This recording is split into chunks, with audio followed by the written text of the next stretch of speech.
Good evening dear students, welcome to Siva's English grammar. ఈరోజు మనం మంచి ఇడియం ఒకటి నేర్చుకుందాం. There is a big elephant in the room అంటాడు. There is a big elephant in the room.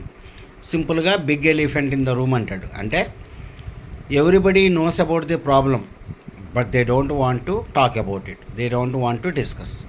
కానీ అందరికీ తెలిసిన సమస్య, ఎవరో కూడా దాని గురించి మాట్లాడరు. Right.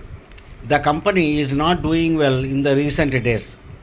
Everybody knows that manager is the big elephant in the room, but nobody dares to speak about it అని చెప్పి మనం చెప్తాం అనమాట.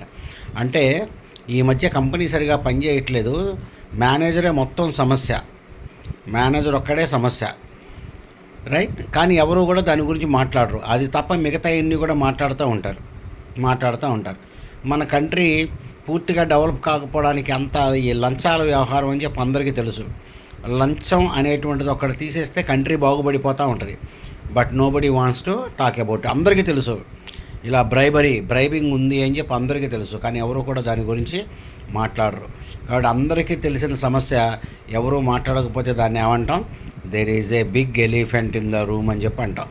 అంతేగాని రూమ్లో పెద్ద ఏనుగు ఉంది అని చెప్పి మాత్రం కాదనమాట. Okay dear students, good day to you all.